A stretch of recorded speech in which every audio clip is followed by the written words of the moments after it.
መጠን ልኬት ነው። ለምንድነው ግን ይሄ ሁሉ የሆነው? ደስታን ገደብ ካላበጀንለት ተዳፈረ። ጥበብ ነው። ማኔ ቴቄል ፓሬስ ባለማወቅ የሰነፎች መገለጫ ብዙ መብላት ነው።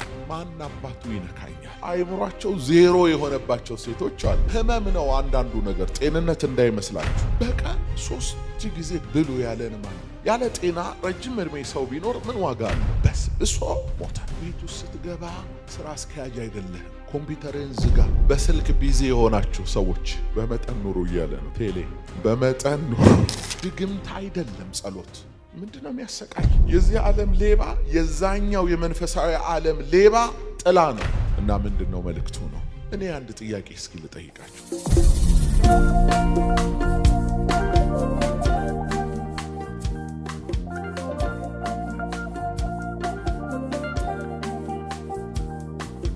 አንደኛ ጴጥሮስ መጽሐፍ ምዕራፍ 5 ቁጥር 8 ላይ ያለውን ቃል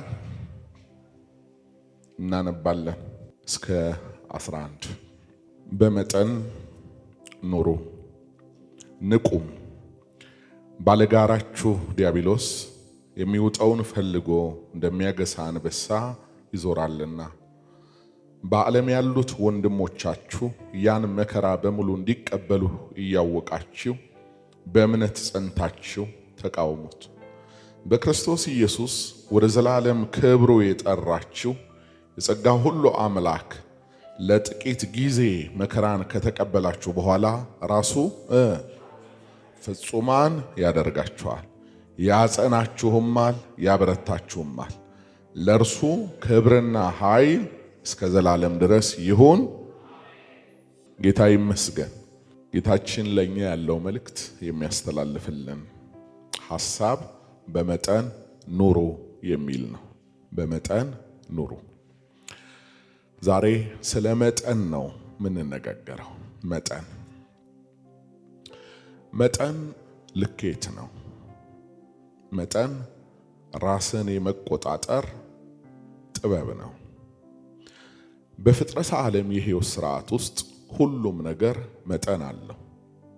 ዓለማችንን ዓለም አድርጎ ያስቀጠላት መጠን ነው።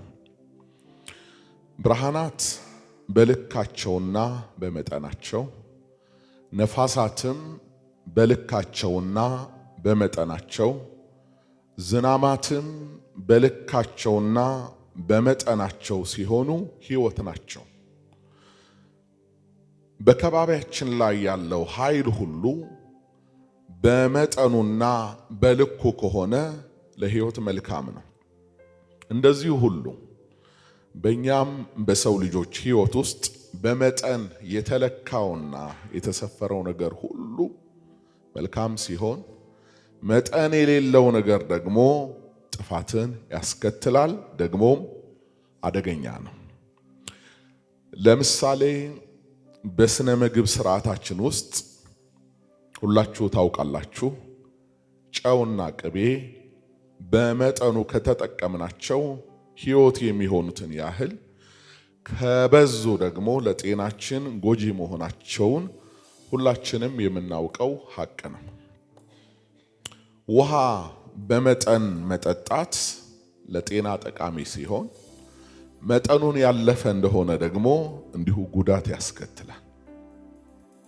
እንቅልፍ በመጠን ሲሆን መልካም እንደሆነ ሁሉ መጠኑን ያለፈ እንደሆነ ደግሞ ሰውነትን ያወላልቃል፣ ላላስፈላጊ ልዩ ልዩ የጤና ችግሮች ይዳርገናል። እንግዲህ በሁሉም አቅጣጫ ሕይወታችን ከመጠን አንጻር በዚሁ መልኩ የሚቃኝና የሚታይ ይሆናል።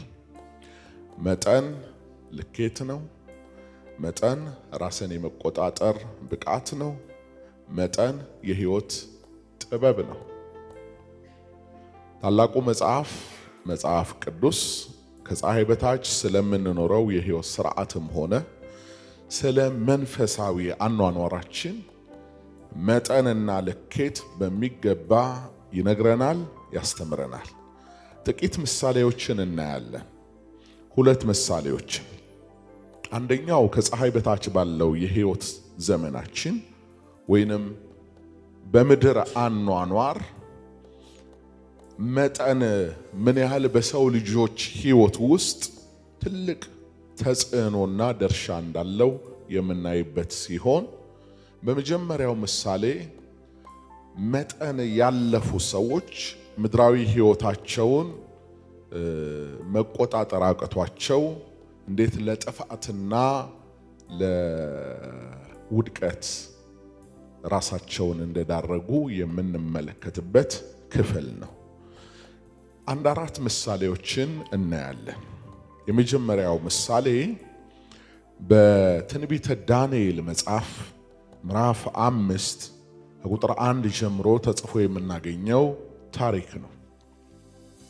ታሪኩን በአጭሩ ለናንተ ለመግለጽ ያህል በዚህ በትንቢተ ዳንኤል መጽሐፍ ምዕራፍ 5 ከቁጥር 1 ጀምሮ የምንመለከተው የከለዳውያን ንጉሥ የሆነውን የናቡከደነጾር ልጅ የብልጣሶርን ታሪክ ነው። ንጉሡ ብልጣሶር ለሺህ መኳንንቶች ግብዣ አደረገ ይላል መጽሐፉ ሲጀምር። ግብዣውን ደግሞ የበለጠ ለማሳመርና ምን አይነት ድግስ ነው ተብሎ የበለጠ ክብርና ምስጋና እንዲያመጣለት በመፈለግ አባቴ ናቡከደነጾር ከኢየሩሳሌም ቤተ መቅደስ ማርኮ ያመጣቸው የወርቅና የብር ሳህኖች፣ መጠጫ ጽዋዎች አሉ። እነሱን አምጡና እንግዶቼ ይብሉበት፣ ቁባቶቼም በእርሱ ይርኩ ብሎ ትእዛዝ አስተላለፈ። አሽከሮቹም እንዳላቸው አስቀድሞ እግዚአብሔር በኢየሩሳሌም ቤተ መቅደስ ለራሱ ክብር ይገለገልባቸው የነበሩትን እነዛ የተከበሩ ከሌዋውያን በቀር ማንም ሊዳስሳቸውና ሊገለገልባቸው የማይገቡትን የወርቅና የብር ሳህኖች መጠጫዎቹን ሁሉ በታላቁ ግብዣ ላይ አምጥተው ደረደሯቸው። ለንጉሡ ደስታ ሲባል በዛ ተበላ፣ በዛ ተጠጣ። ሙዚቀኞች ሙዚቃቸውን አቀረቡ። ድግሱ መሃል ላይ ግን ደስታቸውን የሚነጥቅ የነበረውን ሁኔታ ሁሉ ወደ ሐዘንና ወደ ድንጋጤ የሚቀይር አንድ ክስተት ተፈጠረ። ክስተቱም በዛ በሚበሉበት አዳራሽ ግድግዳ ላይ አንዲት እጅ ወጥታ በእሳት አንዲት ጽሕፈት ጻፈች። አካል የለውም፣ ቀሪ ሰውነቱ አይታይም። እጅ ብቻ ወጥታ ነው በፈጣን ጽሕፈት አንድ ጽሑፍ ተጻፈ። ጽሕፈቱን ሲመለከቱ ገና ፍቺውን ሳያውቁ ደነገጡ። ምንድነው ይሄ ጽሑፍ እያሉ መደነቅ ጀመሩ። ጽሑፉ ማኔ ቴቄል ፋሬስ የሚል ነው። ይህንን ጽሕፈት የሚያውቅም ፍቺውን የሚያውቅም ሰው በዛ ግብዣ ውስጥ አልተገኘም ነበር። የሚገርማችሁ ይህ ንጉሥ የታላቋ ባቢሎን ንጉሥ ነው። በዓለም ላይ ባቢሎን በዘመኑ ልዕለ ኃያል የምትባል ሀገር ናት። ከሷ የሚበልጥ ስልጡን ሀገር፣ ከሷም የሚሻል በጥበብና በማስተዋል የተሞሉ ሰዎች የሚኖሩባት ከተማ አልነበረችም። ነገር ግን የሚገርማችሁ አንዲት አረፍተ ነገር ማንበብም መተርጎምም የሚችል ሰው በዛ ግዛት ውስጥ አልነበረም። ንጉሡ አንብቡልኝ፣ ፍቺውንም አሳውቁኝ ምንድነው እያለ መንቀጥቀጥ ጀመረ። ከመካከላቸው ግን ማንም ይህንን ጽሕፈት መተርጎም አልተቻለውም ነበር። ለምንድነው ይሄ ያልሆነው? ጽሕፈቲቱ በሰማያዊ ትእዛዝ የተጻፈች ጽሕፈት ናት። ይህ ማለት መልእክቱ መንፈሳዊ ነው ማለት ነው። የሚተረጉሙ መንፈሳዊ ሰዎች ናቸው ማለት ነው። ባለ አእምሮች ሊተረጉሙት አይችሉም ነበር ያንን ጽሕፈት። በዚህ ምክንያት ነው ምናልባት በአባትህ ዘመን የነበረ አሁንም በግብዣው የለም እንጂ በከተማችን ውስጥ የሚኖር ልዩ መንፈስ ያለበት በጥበብ የተሞላ ብልጣሶር የተባለ ዳንኤል እሱ አለ አሉት።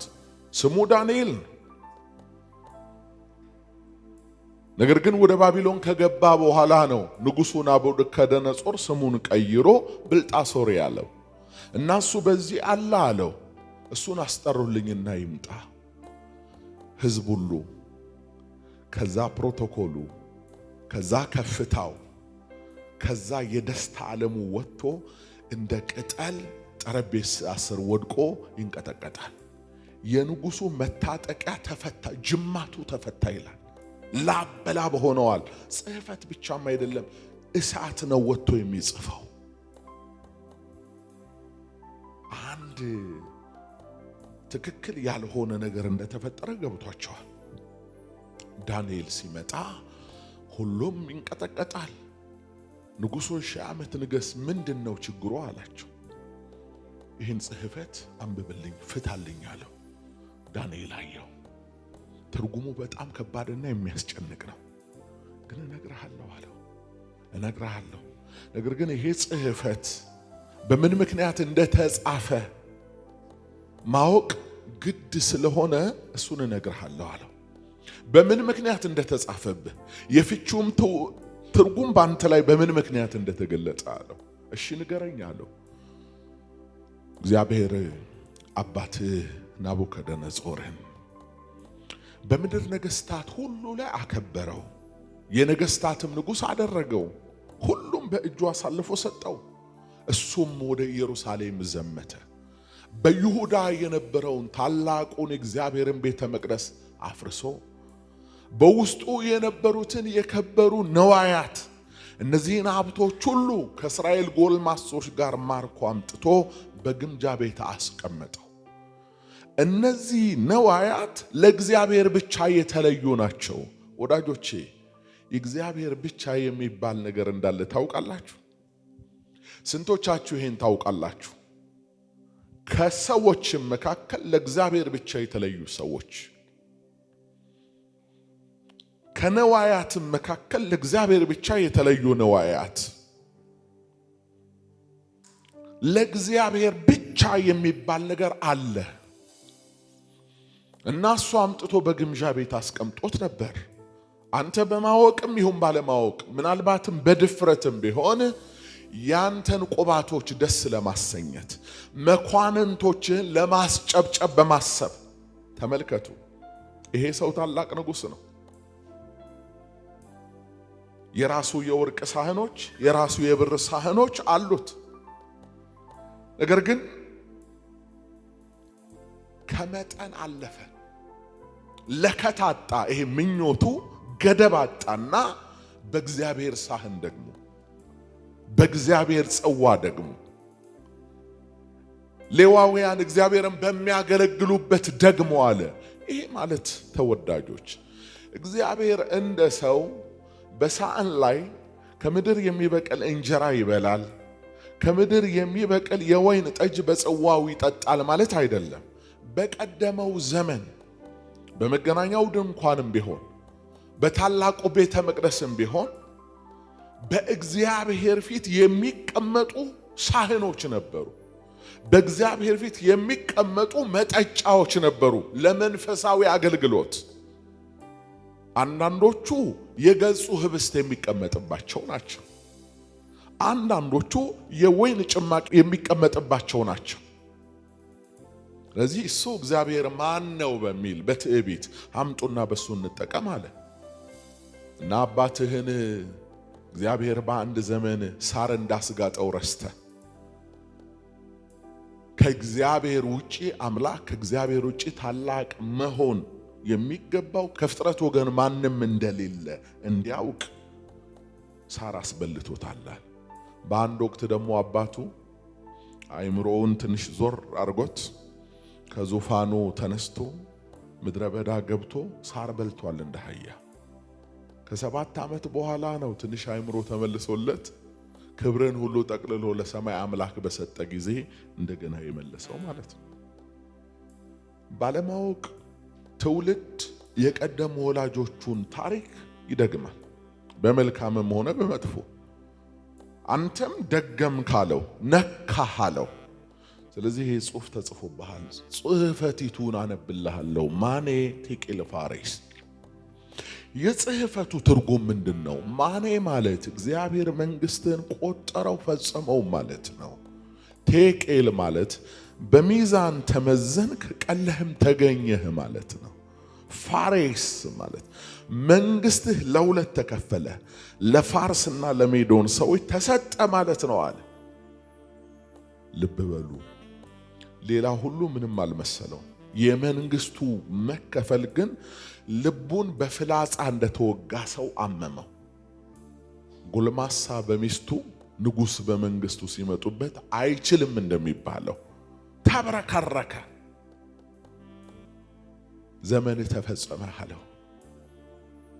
በዛው ሌሊት የከለዳውያን ንጉሥ ብልጣሶር ተገደለ። የሜዶናውያን ንጉሥ ደግሞ ዳሪዮስ መጣና በቦታው ነገሰ። የብዙ ሰው ሕይወት ጠፋ። ጦርነት ተከናወነ። ይህ የሆነው በምንድን ነው? ልክን ባለማወቅ፣ መጠንን ባለማወቅ፣ የምድርን ጨርሶ ደግሞ ወደ ሰማይ በመሄድ የሆነ ነው። የበለጠ ደስታ ለማግኘት አንዳንድ ጊዜ ይፈለጋል። የበለጠ ደስታ መቼም የዚህ ዓለም ደስታ ታውቃላችሁ። አንዱ መገለጫው ምግብና መጠጥ ባለበት አካባቢ መሰብሰብ።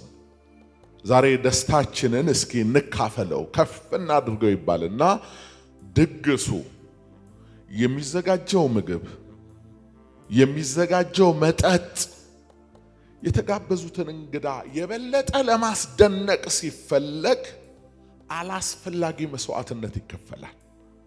የማያስፈልግ ማለት ነው። እንዲህ ባለ ግብዣ ዋጋ የከፈላችሁ ብዙ ሰዎች አላችሁ። ለምንድን ነው ግን ይሄ ሁሉ የሆነው ነው እንዴ? እገሌ የደገሰው ድግስ እንዲባል ነው። የእገሌ ፓርቲ እንዲባል እኮ ነው። የእገሌ እንዲባል ራስን ከፍ ለማድረግ ራስን በቃ የሆነ ቦታ ለማድረስ በእያንዳንዱ ሰው ጠረጴዛ ላይ ውስኪ ካልተቀመጠልኝ የሚሉ ሙሽሮች አሉ።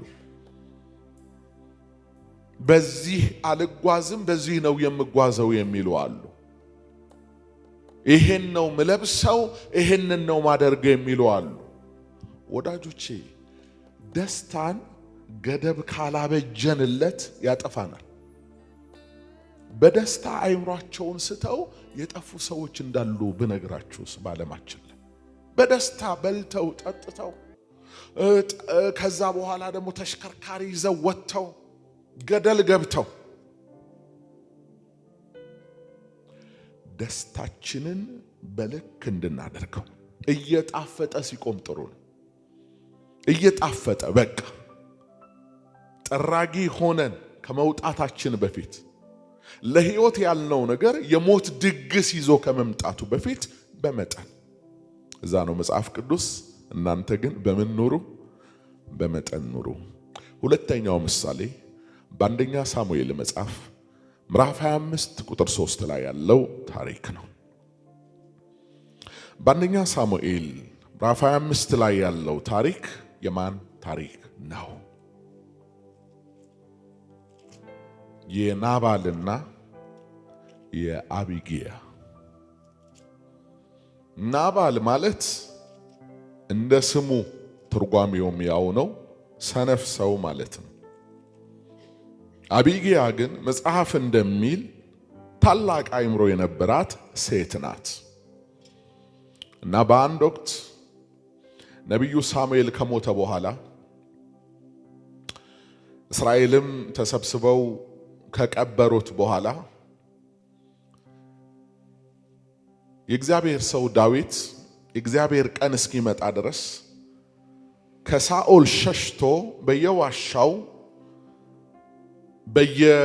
በየፍርክታው ሲቅበዘበዝ ነበር። ብቻውን አልነበረም፣ ከሱ ጋር ብዙ ሰዎች ተከማይተው ነበር። ታውቃላችሁ ዳዊት የእስራኤል ንጉሥ እንዲሆን የተቀባው ሳሙኤል ሳይሞት በሕይወት እያለ ነው። ነገር ግን ወደ ዙፋን ለመውጣትና እስራኤልን ለመምራት ደግሞ 15 ዓመት ያህል ጠብቋል መሰለኝ። አይ ቲንክ 15 ዓመት ሙሉ እንዲጠብቅ ያደረገው ምንድነው? የተቀባው ቅባት ደም በማፍሰስ አይደለም የሚሰራው፣ እግዚአብሔርን በመጠበቅ ብቻ ነው። የቀባው እግዚአብሔር ነው፣ የሚያስቀምጠውም እግዚአብሔር ነው። ይህ እስከሚሆንበት ቀን ድረስ ትንሽ ይንከራተት ነበር። መከራ አለ ወዳጆች። የተጠራህ ዕለት ላትሾም ትችላለህ። የተቀባህ ዕለቱን ወጥተህ ላታገለግል ትችላለህ። እግዚአብሔር ጸሎትህን በሰማህ ቀን ላትገለጥ ትችላለህ። ደግሞ የእግዚአብሔር ጊዜ የሚባል አለ፣ የጠበቃ ጊዜ የሚባል አለ። እሱን ማወቅ በእውነቱ ትልቅ ነገር ነው። መጠበቅ። እግዚአብሔር ቃሉን አይቀይርም እና ዳዊት ትንሽ በምድረ በዳ እያለ አንድ ቀን ሰዎች እንዲህ ብለው ነገሩት፣ ናባል ዛሬ በጎች ያሸልታል አሉት። በእስራኤል ባህል በግ ሲያሸልቱ ማለት ነው የበግ ጸጉራቸውን ሲያሳጭዱት ማለት ነው። ትልቅ በዓል ያደርጋሉ። የበጎቹ ጸጉር ለሱፍ ምርት ለተለያየ ቴክስታይል እንትን ይጠቅማል፣ እንደ ጥሬ ማቴሪያል ሆኖ ማለት ነው። እና ትልቅ ግብዣ ግን ያደርጋሉ፣ እንደ ባህልም ሆኖ ማለት ነው። ምግብ ያዘጋጃሉ፣ መጠጥ ያዘጋጃሉ፣ ሰራተኞቹ ሁሉ ይበላሉ። በቃ የደስታ ጊዜያቸው ነው። ናባል በጎች ያሸልታል አሉት ለዳዊት። ዳዊት ያን ጊዜ ወደ ንጉሱ መልእክት ላከ። ምን ብሎ? መጽሐፈ ሳሙኤል ምዕራፍ 25 ቁጥር 5 ላይ ወደ ናባል ሂዱ፣ በስሜም ስለ ሰላም ጠይቁት፣ እንዲህም በሉት በደህንነት ኑር፣ ላንተና ለቤትህም ላንተም ላሉት ሁሉ ሰላም ይሁን። አሁንም በጎችን እንድትሸልት ሰምቻለሁ። እረኞችም ከኛ ጋር ነበሩ፣ ከቶ አልበደልናቸው። በቀርሜሎስም በተቀመጡበት ዘመን ሁሉ ከመንጋው አንዳች አልጎደለባቸውም። ጎልማሶችህን ጠይቃቸው፣ እነርሱም ይነግሩሃል። አሁንም እንግዲህ በመልካም ቀን መተንብሃልና ጎልማሶች በፊትህ ሞገስ ያገኙ፣ በእጅህም ከተገኘው ለባሪያዎችና ለልጅህ ለዳዊት እባክህ ስጥ አለው። አይገርምም? እየለመነው ነው።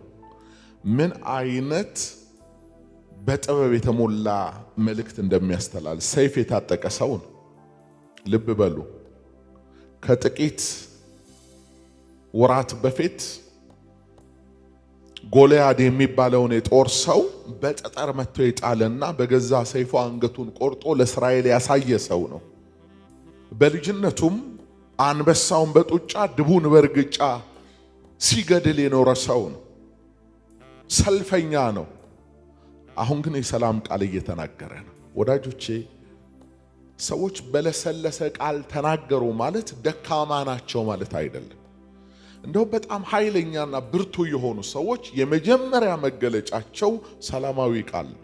በመልካም ቀን የመጣንብህ ማለት ምን መሰላችሁ? አተህ አይደለም፣ ተቸግረህ አይደለም፣ ሞልቶ ተትረፍርፎ በጎች ስታሽልት በድግስ ቀን የመጣህብህና እባክህ ደግሞ ይሄን ምን ጠይቀ እስከ ዛሬ ባንተ ዘንድ ስንኖር እረኞችህን ጠይቃቸው። እንደ ሽፍታ አይደለም ይኖር ነው። ለሕዝቡ እንደሚያስብ ለወገኑ እንደሚራራ ሰው በጎችህን በኃይል አልወሰርንም፣ ሀብትህንም አልበዘበዝንም።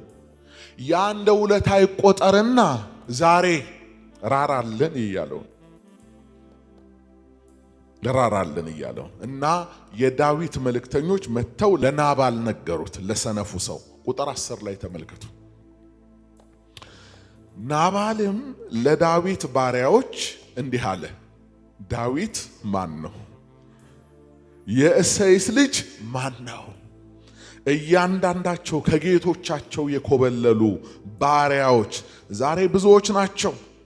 እንጀራዬንና የወይን ጠጄን ለሸላቾቼ የሚያረድኩትን ሥጋ ወስጄ ከወዴት እንደሆኑ ለማላውቃቸው ሰዎች እሰጣለሁን ብሎ መለሰላቸው። ከባድ ንግግር አይደል? ተዳፈረ። ዳዊት ማን ነው? የእሴይስ ልጅ ማን ነው? እነዚህ ሁሉ ከጌቶቻቸው የኮበለሉ ከሳኦል የኮበለሉ ሽፍቶች ናቸው በጭራሽ ብሎ መለሰ። አሽከሮቹ እሺ ብለው ተመለሱ፣ ለዳዊት ነገሩት። ዳዊት ይሄን ሲሰማ እሳት ለብሶ እሳት ጎርሶ ይባላል መጣ እገለዋለሁ ብሎ። ልክ እሳት ጎርሶ ሲመጣ አንድ መልእክተኛ ከዳዊት ወገን ሲሮጥ መጣና አቢግያ ለተባለችው ሴት እንጃ ዛሬ ማደራችሁን እንጃ፣ ጌታዬን ባልሽ አስቀይሞታል እንዲህ ብሎ መለሰለትና ይኸው ጌታዬ ደግሞ እሳት ለብሶ እየመጣ እንጃ አላት። እሷ ልባም ሴት ናት፣ መጽሐፍም እንደሚል ባለ አእምሮ ናት ይላል። እንጀራዎች በመሶብ አዘጋጅታ የወይን ጠጅ በአቁማዳ ሞልታ ስጦታዎችን ሁሉ ጭና በበቅሎ እየተጣደፈች ዳዊት ከመድረሱ በፊት በሚመጣበት መንገድ ፊት ለፊት ተገናኘችው። ከበቅሎ ዘላ ወረደችና መሬት ላይ ውድቅ አለች።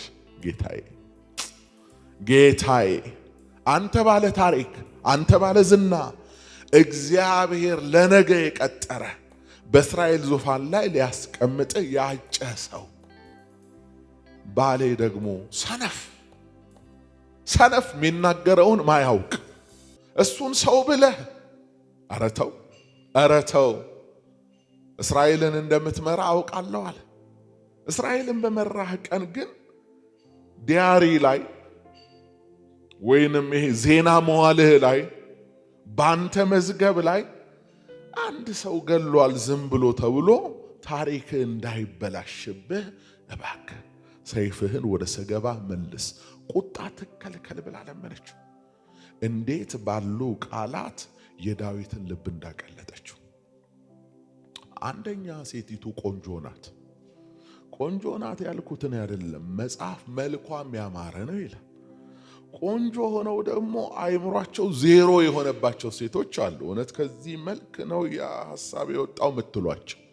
እቺ ግን መልኳ ብቻ አይደለም አይምሮዋም ምንድን ነው ይላል፣ ታላቅ ነበረ። ቆንጆ ሰው እያወራው ነው ዳዊትን። እየሰማ ያለው ግን በጣም ትርጉም የሚሰጥ መልእክት ነው። ባሏን በእርሱ ፊት ምናምንቴ ነው ብላ በጥበብ ግን ባሏን ራሱ ልታተርፈው ነው። አይሻልም? ባሌ ጀግና ነው ብለው ወጥተው ባላቸውን ከሚያስገድሉ ሰነፍ ሴቶች ትሻላለች። ባከራራለት እሱ እኮ አንዳንዴ እንዲህ ያጠፋል እንዲህ ምናምን ብሎ መናገር ማብረር ጥሩ ነው። ዳዊት ከቁጣው ተመለሰ፣ ተደነቀ። እኔ ይመስለኛል ወደፊት እኮ እቺ ሴት የዳዊት ሚስት ትሆናለች፣ ደሞም ሆናለች። ዳዊት ዝም ብሎ ያጫት እንዳይመስላችሁ። በመልክ ቆንጆ ብቻ ስለሆነች አይደለም፣ በአስተሳሰቧ ራሱ ትንሽ ከፍ ያለችና ሴቲቱ እችማ ሚስቴ ብትሆን አተርፋለሁ ብሎም አስቧታል። ለጊዜው ግን እንጀራውንም ምኑንም ተቀብሎ ተመለሰ ከመንገድ ማለት ነው። እሷም እግዚአብሔርን አመስግና ወደ ቤቷ ተመለሰች። ወደ ቤቷ ስትመለስ ያ ሰነፍ ባሏ ቀኑን ሙሉ ይበላል፣ ቀኑን ሙሉ ይጠጣል። የሰነፎች መገለጫ ከሆነው ነገር መካከል አንዱ ብዙ መብላት ነው።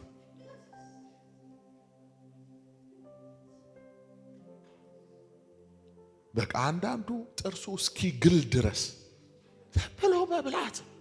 ጠግብ ያለው እኮ ግን ማቆም አቃተኝ የሚሉ ሰው ይገጥሟቸው አያውቅ? ዝም ብሎ መብላት። ጠዋት ይበላል፣ ምላስ ሰንበር፣ ዱለት፣ እንቁላል፣ ፍርፍር የሆነ ነገር ይበላል። እዛ ማኪያቶ ይጠጣል። እዛው እየበሉ ደግሞ ለምሳ ቀጠሮ ይይዛሉ። ምሳ ደግሞ የት ነው የምንበላው? ቁርጥ ይሻላል ወይንስ ቅቅል? ከዛ ምሳ ሰዓቱም ይደርሳል። ምሳም እንደዛ ሲበሉ ሲጠጡ እራት ይደርሳል። ሲበሉና ሲጠጡ የእግዚአብሔር መንግስት ድንገት ትደርስባቸዋለች የሚል ቃል አለ አይደል መጽሐፍ ላይ። እኔ እነዚህ ሰዎች መቼ ስራ እንደሚሰሩ አላውቅም። በእርግጥ እንዲህ ጊዜ የሚጠይቅ እነሱም በጣም ቢዚ የሚያደርግ ስራ ያላቸው አይመስለኝም። ስራቸው እነሱ አጥንት መንጨት። እኔ አንድ ጥያቄ እስኪ ልጠይቃችሁ። በቀን 3 ጊዜ ብሉ ያለን ማን ነው?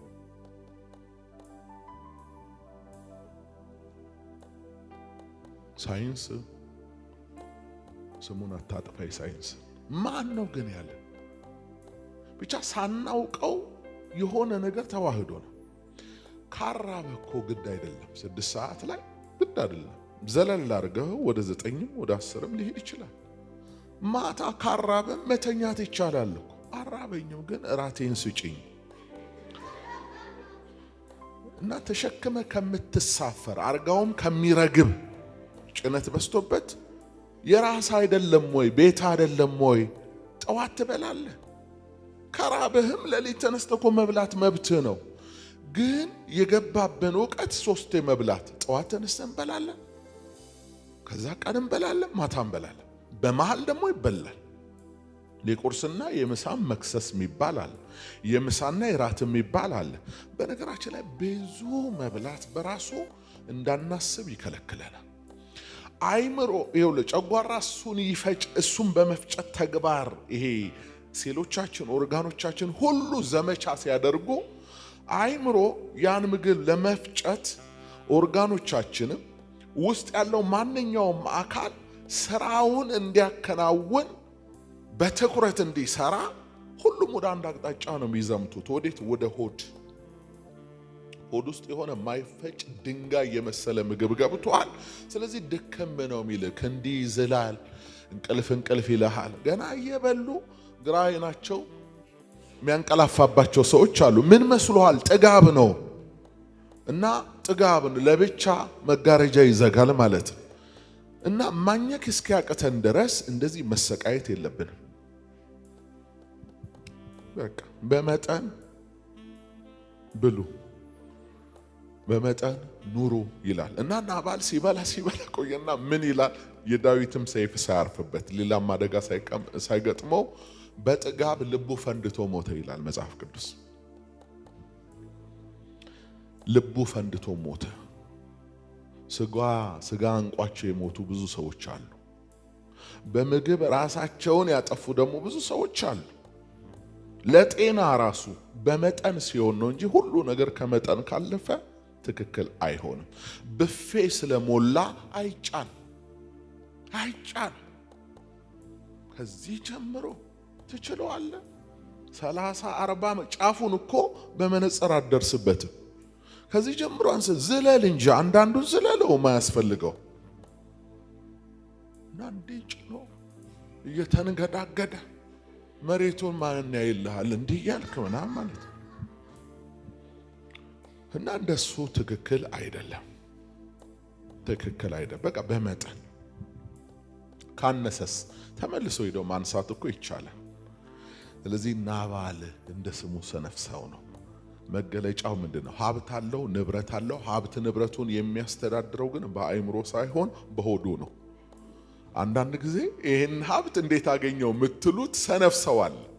በዚህ አይምሮ ነው ይሄን ያከማቸው ትላላችሁ። ይሉንታ አልባ ሆኖ ነው። ሼምለስ ሆኖ እኮ ነው። እንደ ልቡ ጭቃ እየረጨ ነው በሰዎች ላይ። ዳዊት ማን ነው? የሴት ልጅ ማን ነው?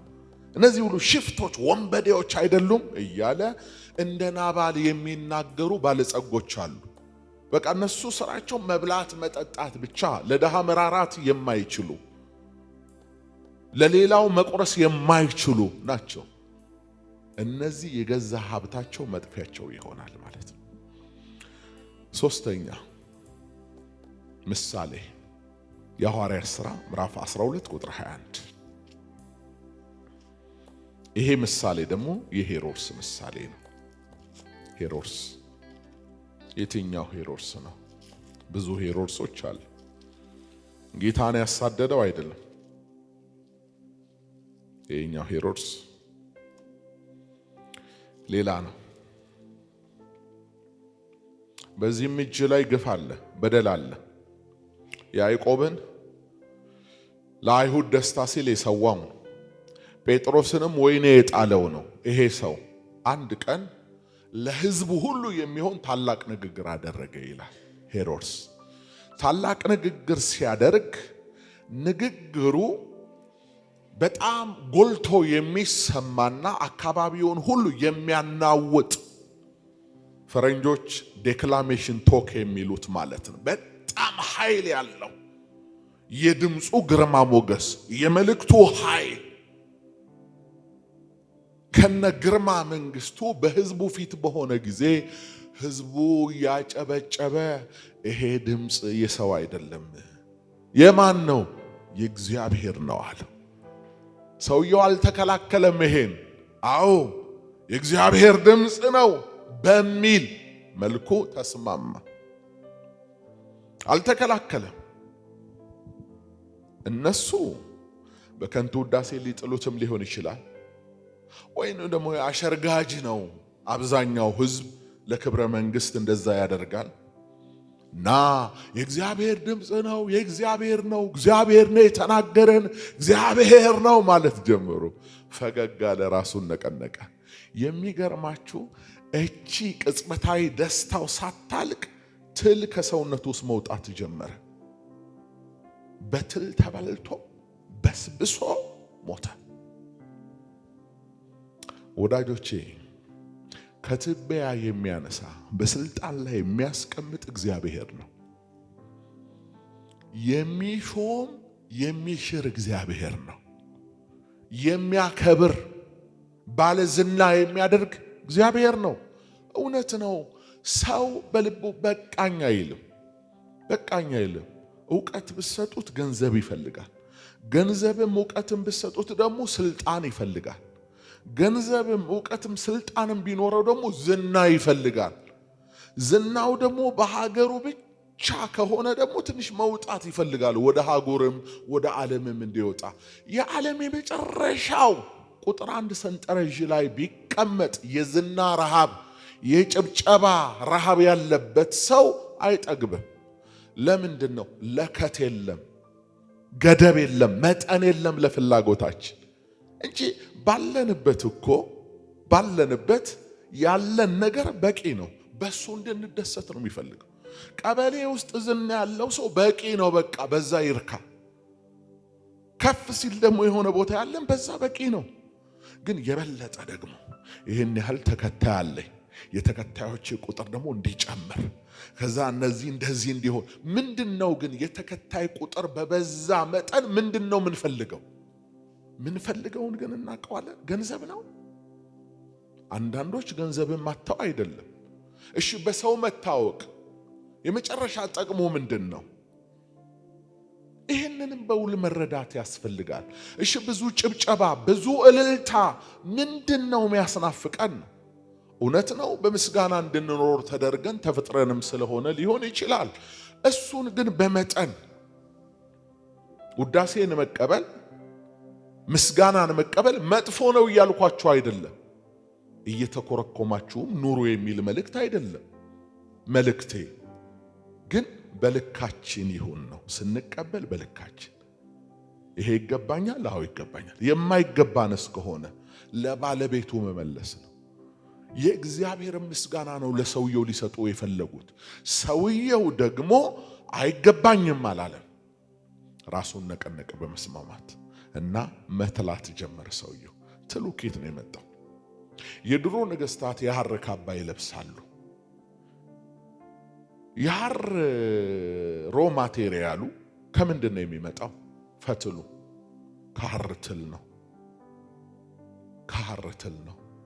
የሐር ትል የሚያዘጋጀውን ክር በመሰብሰብ ከሐር ካባ ይሰራል። ነገስታቱ ያን የለበሱት። ይሄ ሰውዬ ለእግዚአብሔር ክብር አልሰጥ ባለ ጊዜ ግን ይውላችሁ ወደ ትሉ ነው የመለሰው ጌታ። ከክብረ ልብሱ ወደ ውርደቱ መለሰው ማለት ነው። እና ትንሽ ጥንቃቄ ማድረግ፣ ሁሉንም በልክ ማድረግ ያስፈልጋል ነው መልእክቱ። አራተኛው ሉቃስ 12 ቁጥር 16 ላይ ያለው ታሪክ ነው። ይህን ታሪክ ሁላችሁ ታውቁታላችሁ። እኔ ግን በአጭሩ እነግራችኋለሁ። ያ ሰነፍ ሀብታሙ ሰውዬ፣ ባለጠጋው ሰው በሉቃስ ወንጌል ምዕራፍ 12 ላይ ተገለጠው። እርሻውን ሊያይ ወጣ ይላል ጌታችን በምሳሌ ሲያስተምር ነው። ይሄ ሰውዬ እርሻውን ሊያይ ወጣና አዝመራው ይዞለታል። እርሻው ግጥግጥ ብሎ ሞልቷል። በልቡ ተደሰተ። የለፋበት ነው፣ የደከመበት ነው። እርሻዬ እንዴት ሆነ ብሎ ለማየት ሲወጣ እርሻው ይዞለታል፣ አዝመራው ነጽቷል። ደስ አለው። እዚህ ደስታው ላይ አይደለም ችግር ያለው። ከደስታው በኋላ እንደዚህ ብሎ አሰበ፣ ይሄን እርሻ አሁን አጭደዋለሁ አለ። እህሉን ወቅቼ በጎተራ ይከተዋለሁ፣ ከዚህም በላይ ባለጠጋ ሆነዋለሁ። ከዛ በኋላ ማን አባቱ ይነካኛል? የወደድኩትን እጥለዋለሁ፣ የጠላሁትን አስወግደዋለሁ፣ ከሁሉ በላይ ሆነዋለሁ ብሎ በልቡ ተመኛል። ምን አለ ይሄ ሰውዬ ይህንን እንዳጭደው፣ እንድሰበስበው፣ እንድበላው እድሜ ጤና ስጠኝ ብሎ ቢለምን አላለም። ገብቶ ቤት ተኛ ይላል። ከዛ መልእክተኞች መጡ፣ የሞት መላእክተኞች በሌሊት ሰውየው ጋር፣ አንተ ሰው ዛሬ ነፍስን ካንተ ሊወስዷት ይሻሉ። ይህ የሰበሰብከው ለማን ይሆናል? በተነኸው ልትሄድ ነው አሉት። ይኸውላችሁ ሀብት እንድናፈራ የእግዚአብሔር መልካም ፈቃዱ ነው። በሰበሰባችሁት ሀብት ደግሞ ደስተኞች እንድትሆኑም የእግዚአብሔር በጎ ፈቃድ ነው። ነገር ግን አንዳንድ ልብ ሀብት የሚያከማቸው ንብረት የሚሰበስበው ከሕግ በላይ ለመሆን ነው፣ ከፍትህ በላይ ለመሆን ነው። እሱ እንዳይጠየቅ፣ እሱ እንዳይከሰስ፣ እሱ በሁሉ ላይ ለመሰልጠን በገንዘብ የሚሰራው ቁማር በዚህ ዓለም ላይ አንደኛው ቁማር በገንዘብ ነው የሚሰራው። ያላቸው ሰዎች ናቸው ብዙ ወንጀሎችን የሚፈጽሙት ማለት ነው። እና ገንዘብን ብዙ ሰው የሚፈልገው ኃይል ስለሆነ አቅም፣ የገንዘብ ኃይሉ ቀላል አይደለም ወዳጆች። ግን ሰው ለማጥቃት በደል ለመፈጸም ከሆነ በገንዘባችን የማንመልሰው አንድ ቀን እንኳን የማናሻግረው እድሜ የሚባል በፈጣሪ እጅ ላይ የተያዘ የሰው መጨረሻ አለ። በቃ ድንገት ይጠራል እግዚአብሔር። ድንገት ምን ሆኖ ሞተ አይባልም። በቃ ድንገት ይጠራል። ይሄ ሰውዬ ሞተ ይላል። ሳያጭደው ሳይሰበስበው ለማን ይሆናል ተብሎ። ወዳጆቼ መሰብሰብ አይደለም። ለምንድን ነው የምንሰበስበው? መሰረታዊ ፍላጎታችንን ካሟላን በኋላ ከኛ አልፎ ለሌሎች ከተረፍን በኋላ ደግሞ እኛ መለመን ያለብን እድሜ ነው። እድሜ ብቻም አይደለም ጤና ጭምር። ያለ ጤና ረጅም እድሜ ሰው ቢኖር ምን ዋጋ አለው? እንዲህ ከሚሆንማ ወዳጆቼ በ50 በ60 ሰብሰብ ማለት ነው የሚሻለው። ችግር ካለው ጤንነት ጋር አብሮ ለመቀጠልም ያን ያህል መጓጓት አያስፈልግም። ከጤና ጋር ከሳቃችሁ ከደስታችሁ ጋር እና ምንድነው መልእክቱ ነው? መልእክቱ ገደብ ይኑረው ነው፣ በመጠን ኑሮ ነው። ወደ መንፈሳዊ ህይወት ደግሞ እንምጣና ይሄን ነግሬያችሁ ጨርሳለሁ። ይሄ እንግዲህ ከፀሐይ በታች ባለው ህይወት እስካሁን የነገርኳችሁ 4 ምሳሌዎች፣ የመጀመሪያው የንጉሥ ብልጣሶር ታሪክ ነው። ሁለተኛው ደግሞ ሰነፉ ሰው ናባል ያደረገው ታሪክ ነው። ሶስተኛው የሄሮድስ ታሪክ ነው። አምስተኛው ደግሞ ይሄው መጨረሻ ላይ ያየነው የዛ ባለጸጋ ሰው ታሪክ ነው። እነዚህ ሁሉ ገደብ አልፈው ጥሰው የበለጠ ደስታና የበለጠ እርካታ ፈልገው ነው ዘመናቸው የተገደበው። እኖራለን ይላሉ አንዳንድ ሰዎች፣ ሳያውቁት መንገድ ላይ ይቆማሉ።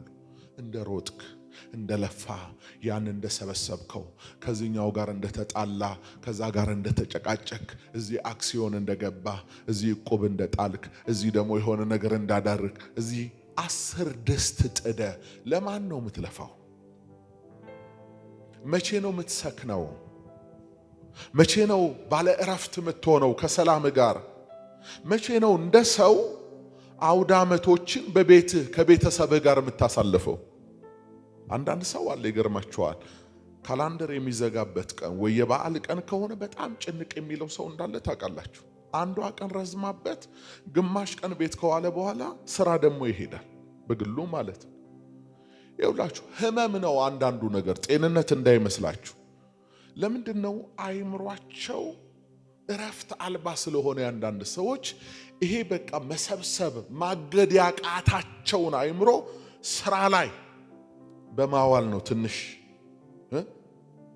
ጋብ የሚለው ማንነታቸው ማለት ነው። ላዩን ስታዩት ስራ መልካም ነው፣ ሰውን ሰው ያደረገው ስራ ነው ይባላል። ስራ ጥሩ ነገር ነው። ስራ ግን አንተን ከገደለ ምንድነው የሚጠቅም? ይሄ የምላችሁ ለሰነፎች ስራ ለሌላቸው ሳይሆን በጣም ኦቨር ቢዚ የሆኑ ሰዎች አሉ። ለቤት ለልጆች ለትዳራቸው ጊዜ የላቸው፣ ለባልንጀሮቻቸው ጊዜ የላቸው፣ ለዘመዶቻቸው ጊዜ የላቸው፣ ለማህበራዊ ህይወት ጊዜ የላቸው። እንደዚህ ሆነው የሚኖሩ ሰዎች አሉ። ወዳጆቼ ሰውነት ማለት አንድ ነገር ብቻም አይደለም፣ እነዚህ ሁሉ ነገሮች ናቸው። ቤት ውስጥ ስትገባ አንተ ለሚስትህ መልካም ባል ነህ፣ ለልጆችህ መልካም አባት ነህ፣ ለወንድሞችህ ወንድም ለእህቶችህ ወንድም ነህ እንጂ ቤት ውስጥ ስትገባ ስራ አስኪያጅ አይደለህም። ኮምፒውተርህን ዝጋ፣ ፋይሎችህን ምናምን መዝገብ ቤት ያስመሰልከውን ሳሎን አስተካክል፣ ተነጋገር፣ አውራ፣ ተጫወት፣ በልክ አርገው። በጎረቤት ለቅሶ ካለ ድረስ፣ ሰርግ ካለም ገባ ብለው ውጣ። ያንተ ህይወት ስራህ ብቻ አይደለም፣ ገንዘብ ብቻም አይደለም። የሆነ ቀን በገንዘብ የማይደፈን ቀዳዳ በህይወት ይገጥማል። ሰዎች ብቻ መተው ሚዘጉል፣ የሰፈር ደሃ ሰዎች መተው የሰው ትንፋሽ ብቻ የሚያግዘው ማንነት ሰው አለው። ስለዚህ ሰው ስትሆን ከሰው ጋር ኑር፣ ሁሉም በልክ አድርግ። እንደደከምክ እንደለፋ ግፊቱ፣ ስኳሩ፣ ካንሰሩ የሆነን ተከማችቶብህ አንተ ለሌሎች መድኃኒት ትሸጣለህ። አይሆንም እንደዚህ። በልክ የእረፍት ጊዜ ይኖር እንጂ። እረፍት ማይወዱ ሰዎች አሉ። ከቤተሰባቸው ጋር ትንሽ ወጣ ብሎ ለመዝናት ጨነቅ የሚላቸው ሰዎች አሉ። ንገረው ለዚህ ሰው የእድሜን ቁጥር አታውቀው። ባለህ ጥቂት ዘመን ተደሰት። ለመደሰት ደግሞ ብዙ ማከማቸት፣ ብዙ መሰብሰብ፣ ብዙ መዘርጋት አይደለም፣ በመጠን መኖር ነው። መጽሐፍ ቅዱስ በመጠን ኑሩ ይላል። የሰራን እግዚአብሔር ስለሚያቀን ነው በመጠን መኖር። ሁሉ ነገር በመጠን ካልሆነ አይሆንም። ይኸውላችሁ የምትለብሱት ልብስ ከጠበበም ከሰፋም ትክክል አይደለም። የምታደርጉት ጫማ ከረዘመም ካጠረም ትክክል አይደለም። አንዳንድ ሰው ሰፋ ሲል ነው ጫማ መወደው ብሎ ያለ ልኩ እንደዚህ እየደበደበ ይሄዳል። አጥሮ ደግሞ አውራጣትን ውስጥ አጥፈኸው መሰቃየት የለብህም። በመጠን መጠንን የመሰለ ውበት አለ የለም። በቃ መጠን ልክ ነው።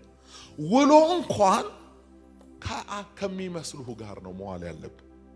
ያለ መጠን ተንጠራርተህ እነሱ ብላክ ሌብል ሲያወርዱ እንዲህ እያልክ ሬድ ሲያወርዱ ምናምን ግሪን ሲያወርዱ የሆነ ነገር ሲያወርዱ እነሱ ሲመዙ እናንተ ስትፈዙ፣ እነሱ ተነስተው ደግሞ ነገ ባንኮክ፣ አሜሪካን፣ ፓሪስ የሆነ ነገር እንሄዳለን ሲሉ አንተ ልትሄድ ስትል አቅም ሲከዳ፣ ሰላምህን ለመጠበቅ ሰፈርህን ቀይር፣ ውሎን ቀይር። ይኸው ሲሸልስ ባንኮክ ምናምን ማይል አቻ ጓደኛ አለስ እግዚአብሔር ይመስገን። ግፋ ቢል እሱ የሚልህ ሶደሬ ላንጋኖን ይሄድ ነው። ካልሆነም እዚህ ሻይ ጠጥተን ምንድነው የሚያሰቃይ? ከነዛ ጋር ውለ እነሱ ልጆቻቸውን የሚያስተምሩት በወር 500,000 የሚከፈልበት ትምህርት ቤት ነው። ትችላለህ? ፎጮናን እዛ ማስተማር ትችላለህ?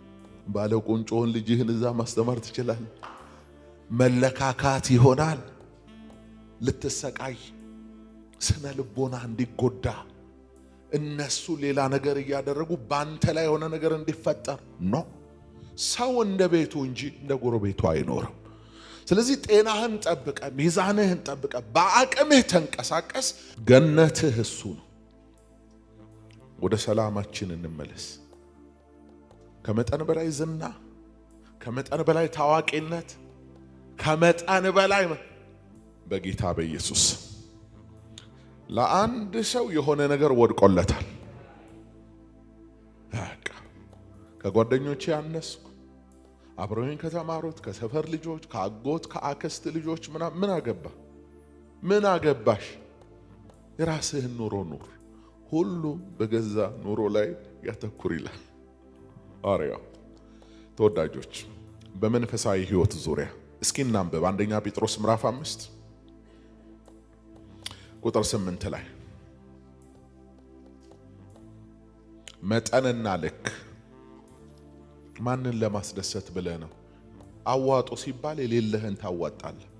አዋጡ ሲባል የሌለህን ታዋጣለህ። እየተበደርክ ታዋጣለህ። እየተበደርክ ያስገቡሃል የሆነ ነገር መውጣት ያቅተሃል እና ዕዳውን እንድትከፍል ወይስ እንደ ሰው ልትኖር? ቁርጥ አድርገውና ውጣ ከገባህበት፣ ከሰላም ጋር ይሻልሃል። እንደሱ ነው። አንደኛ ጴጥሮስ ምዕራፍ 5 ቁጥር 8 ምን ይላል? በመጠን ኑሩ ንቁም፣ ባለጋራችሁ ዲያብሎስ የሚውጣውን ፈልጎ እንደሚያገሳ አንበሳ ይዞራልና ይላል። አዲሱ መደበኛ ትርጉም ይዞራልና የሚለውን ወዲያና ወዲህ ይላልና። ባለጋራችሁ ነው ዲያብሎስ። ባለጋራ ነው፣ ጠላት ነው። የሚውጣውን ፈልጎ ወዲያና ወዲህ ይላል ነው የሚለው እና እሱን የምታሸንፉበት ብቸኛው መንገዳችሁ ምንድነው አለ ሐዋርያው? መጠንና መንቃት ነው። በመጠን መኖር መንቃት ነው። በመጠን የሚኖር ሰው ዲያብሎስን ያሸንፈዋል። ለምን? ብድር ውስጥ አይገባማ። አላስፈላጊ ብድር ውስጥ አይገባም። ቤቱ በሐራጅ አይሸጥም። ኑሮውን ለአራጣ አሳልፎ አይሰጥም። የማያስፈልግ መጨናነቅ ውስጥ አይገባም። ዲያብሎስ እኮ መጥቶ ይሄ ቀንዳሙ ጅራታሙ ክንፏሙ መጥቶ አይደለም እኮ የሚታገል፣ ማስተዋልህን ይጋርደዋል። ጋራጅ እኮ ነው እሱ አይደለም? መንጦላይት ጋራጅ ነው፣ ይጋርዳል እኮ እና ማስተዋልህን ጥበብህን ነው የሚጋርደው። እንዳታስተውል በወከባና በሆነ ያላረ ፉክክር የሆነ ነገር ውስጥ እንድትገባ ያለ አቅም እንድትዘረጋ ያደርግሃል። ከዛ በኋላ ከዛ ነገር መውጣት ሲያቅት እሱ ፈገግ ማለት ይጀምራል። ብዙ ነገር ያሳጣሃል በህይወት ውስጥ።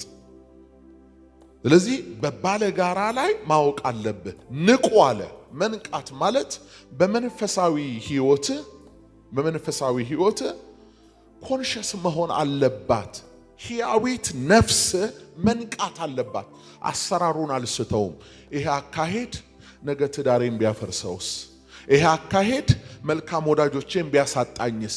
ይሄ አካሄድ ነገ የሆነ ነገር ይዞ ቢመጣስ ብለ የምታስተውልበትን ነገር ጨለም ያደርግብህና በስሜት እንድትገባ ያደርግሃል። ከዛ በቃ የሚያመጣብህ ላዩም በሽታ ነው። ላዩም የሚያመጣብህ ስቃይ ነው፣ ስደት ነው። ብዙዎች አገር ጥለው ጠፍተዋል። ብዙዎች ተሰደዋል። ስለዚህ በመጠን ኑሩ። ንቁም አለ። ንቃ ማለት ንቃ ባለጋራችሁ ዲያብሎስ አለ። እንደገና አንደኛ ጴጥሮስ ምዕራፍ 4 ቁጥር 8 ላይ በመጠን መኖር ለመንፈሳዊ ሕይወት በጣም ጠቃሚ ነው። አንደኛ ጴጥሮስ ምዕራፍ 4 ቁጥር 8 ላይ ምን ይላል? ተጸልዩም ዘንድ በመጠን ኑሩ። ምን ልትሉ? ይኸውላችሁ ወዳጆቼ፣ ጸሎት ፍጡር ከፈጣሪው ጋር ወይንም አምላክና ሰው ወይንም ልጅና አባት የሚያደርጉት ጤናማ የሆነ መስተጋብር ነው፣ ህብረት ነው። ስለዚህ ጤናማ ነው ከተባለ ጸሎትህን ታማሚ የሚያደርገውን ችግር ማውጣት አለብህ። ለምሳሌ ከአባትህ ጋር ስታወራ አባትህ ፊት እያንቀላፋ አታወራ። አንዴ ፈልጋለሁ እናወራው ነገር አለ ካለ ነቃ ብለህ ነው የምታወራው አይደለም። አባትህ ፊት እያዛጋ አታወራ። ወጥቷል። አባትህ ፊት ደግሞ አይምሮን ሳትሰበስብ ኬርለስ ሆነ ስልክ እየነካካ አታወራ። ይሄ አደጋ አለው። ከእግዚአብሔር ጋር መነጋገር ነው ጸሎት እንጂ ለግድግዳና ለጣራ መጮህ አይደለም ጸሎት። ጸሎት የሃይማኖት ቤት ድግምት አይደለም። ጸሎት ህብረት ነው፣ ፌሎሺፕ ነው ከእግዚአብሔር ጋር። መንፈስ፣ ነፍስ፣ ስጋ ሶስቱም ነቅተው አንድ አቅጣጫ ላይ ማተኮር ነው ማለት ነው። ስለዚህ ከመጠን በላይ በልተህ እጸልያለሁ ካልክ አይሆን። አንዳንድ የጸሎት ህብረቶች አሉ፣ ይገርማቸዋል። እና የጸሎት ህብረት ላይ በየቤቱ የሚጸለይ መጀመሪያ ማዕዱ ይቀርባል፣ ምግቡ ምናምን በልተን አይሻልም? ይበላል፣ ከዛ ይጠጣል። ደግሞ ተከታይ ነገሮች አሉ። ቤቱ ይመቻል፣ እግር ዘርግተ ምናምን ነው የምትቀመጠው፣ ምን ትላለ ምናምን። ከዛ ወደ ጸሎት አይደለም የሚያስገባ፣ ወደ መኝታ ክፍል ነው የሚያስገባ። መንፈሱ ራሱ ማለት ተኛ ተኛ ይላል። ተኛ ተኛ ማለት ነው። ተኛ ተኛ። ስለዚህ በመጠን ኑሮ ያለው ትጸልዩም ዘንድ ነው። እስኪ እንጸልይ ዘንድ በሉ። በመጠን እንኑር። ይኸውላችሁ በመጠን ኑሮ አለ እንጂ ተርባችሁም ጸልዩ እያለም አይደለም። ልብ ብለህ ስማኝ። አንዳንድ ሰው ደግሞ እንዲህ ስለው በተቃራኒው እሺ ሳልበላ ልጸልይ ይላል። በጣም ከራብህም ከእግዚአብሔር ጋር አይደለም የምትገናኘው፣ ከረሃብህ ጋር ነው። አይምሮ የሚያስበው ረሃብህን ነው። ቶሎ አያልቅም እንደ ጸሎቱ። ለብቻም ጸለይክ ከሰዎችም ጋር ጸለይክ ተርበህ መጸለይ አትችልም። ረሃብና ጾም ደግሞ ይለያያል። ጾም ወደ ፈቅደ ለአይምሮ ነግረኸው፣ አይምሮ ደግሞ ለሴንስ ኦርጋኖች ሁሉ ነግሮ ዛሬ ምግብ የለም እስከ ስንት ሰዓት? እስከዚህ ሰዓት በቃ። እነሱም ከአይምሮ መልእክት ስለደረሳቸው ምግብ አይፈልጉም። በቃ ያለንን እንጠቀም ይሉና ያመነጫሉ የራሳቸውን። ለዛ ነው በጾም ቀን ማይረባችሁ እኮ ጾም ነው ብላችሁ ስለነገራችሁት። አንዳንድ ሰው ለአይምሮ አይነግረውም፣ እንደተገኘው ይላል። ካልተገኘ ይጾማል፣ ከተገኘ ደግሞ ይፎርሻል ማለት ነው። እሱ ጾም አይደለም፣ እሱ መጠባበቅ ይባላል። እግዚአብሔርን ሳይሆን ምግብ መጠባበቅ። አንተ ግን እንደዛ አይደለም፣ ጾም ነው። ጾም ከሆነ አይረብህ። ረሃብና ጾም ይለያያል። ስለዚህ ይሳ በመጠን ተረበሳውን። ለምሳሌ ጸሎት ስትጸልዩ ረሃብ የሚያስቸግራችሁ ሰዎች ካላችሁ ቀምሳችሁ መጸለይ ያለባችሁ። ቀምሳችሁ ማለት ጠግባችሁ አይደለም። 3 እንጀራ በልተን ለጸሎት አትምጣ። ካንተ ጋር ስጋን ስታገል እኔ ጊዜ ማጥፋት የለብኝ። ስጋ ራሱ እኮ ብቻውን እኮ ሌላ ነው። በእውነት እንደው ከመናፍስት ያልተናነሰ ነው ስጋ ብቻው። ስጋ ከደነዘዘ ጳውሎስ እኮ ከሰይጣን ማን ያደነኛል አይደለም ያለ፣ ለሞት ከተሰጠ ከዚህ ስጋህን በዓለሙ በአግባቡ ካልያዝከው አንተ ላይ ራሱ መከራ ነው የሚሆን። መከራ ይሆናል። ካልበላ እንደዛ ነው። እንቅልፉን በአግባቡ ካልተኛ እንደዛ ነው። ከመጠን በላይም ደግሞ ዝም ብሎ ከሆነ ልክ አይደለም። እና በመጠን ትጸልዩ ዘንድ በምንኖሩ ጴጥሮስ እየደጋገመ ይወላችሁ በመጠን የሚለው ምን ሆኖ ነው ሰውየው? አሁን ትጸልዩም ዘንድ በመጠን ኑሮ ያለው እኮ ትዝ ይላችኋል። ማቴዎስ 26 ላይ ጌታ ኢየሱስ ሊያዝ የመጨረሻው ሰዓት ላይ እኮ መጥቶ ጸልዩ ይላቸዋል። ወደ ፈተና እንዳትገቡ ትጉና ጸልዩ ይላቸዋል። እነሱ ደግሞ እንቅልፍ እየያዛቸው ይተኛሉ። ይኸውልህ ለአመሉ ሌባ ሊመጣ ሲል እንቅልፍ ይልሃል። የዚህ ዓለም ሌባ የዛኛው የመንፈሳዊ ዓለም ሌባ ጥላ ነው፣ ምሳሌ ነው። ይሄኛውም ሌባ ሊሰርቅ ሲል ትዘናጋለህ ያለ ወትሮ እንቅልፍ ይመጣል። ሌላ ጊዜ ጠንቃቃ የሆነው ሰው ሌባ ሊሰርቀው ዘንድ ልቡን ምን እንደሚወስደው አይታወቅም። የዲያብሎስ ምሳሌ ነው።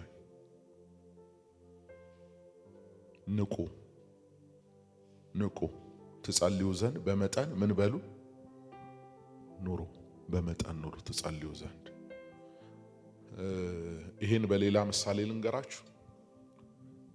ብዙ ጊዜ መጸለይ የሚያቀታቸው ሰዎች ወይንም እናንተ መጸለይ የሚያቀታችሁ መቼ ነው? ምንም ጣጣ የሌለበት ሰው ለጸሎት ሰፊ ጊዜ ያለው ምቹ ጊዜ ያለው ይሄ ሰውዬ ትንሽ ስራ ሲጀምር እዩት፣ የለም። ጠላት ደግሞ የጸሎት ህይወታችሁን የሚመታው ዝም ብሎ አይደለም። በፍጹም በማጠረጥሩት መንገድ ጥበብ በሚመስል ህይወት በሚመስል በሌላ መንገድ ስራ ይሰጥህና ያ ስራ እንዲጣፍጥህ ብዙ ገንዘብ እንዲያስገኝልህ ያደርግና እግዚአብሔር ይመስገን የጸሎቴ ውጤት ነው ጌታ እየባረከኝ ነው እያልክ 24 ሰዓት እየተንከለከልክ ትኖራለህ። መሰዊያ ፊት የነበረው ህይወት ቀስ እያለ ይጠፋል። መጸለይ አትችልም። አቤት የምትለው መስሪያ ቤትህን ነው። ወዴት የምትለው አለቃህን ነው። ከጌታ ጋር ያለ ቀስ እያለ እና ድርቀት ይጀምራል። በውስጥ ባዶ መሆን ትጀምራለህ። ይሄ ነገር እግዚአብሔርን እስከ መካድ ያደርሳል። በኋላ ጸሎት የሥራ ፈቶች ህይወት አይደለም። የአባትና የልጅ ህብረት ነው ብያችኋለሁ። የአባትና የልጅ ህብረት ስራ ከማግኘትና ካለማግኘት ጋር አይገናኝም። ስለዚህ ስራ ከምትል በመጠን አድርገዋ ስራህን። ላንተ ብቻ የተለየ የቢዚነት ህይወት አለ እንዴ? አደጋው እኮ ወደ ቤት ይመጣል። በኋላ አደጋው ወደ ልጆች ይመጣል፣ ወደ ኑሮ ይመጣል፣ ወደምትሰራውም ስራ ይመጣል። እንዴ እዛ ያለህበት ፋብሪካ ላይ ማሽን እጅህን እንዳይገነጥልህ የሚጠብቅህ ያንተ ብቃትና ያንተ ችሎታ መስሏል እንዴ? ይገርማችኋል። ፎቅ እየገነቡ ሰዎች እኮ ከፎቅ ላይ ድንገት ወድቀው ጸጥ ይላሉ። ምንም ዋስትና የለውም። ያደረጉት ሄልሜት ይሄ ሴፍቲ እንትናቸው ሁሉ ላተርፋቸው ይችላል።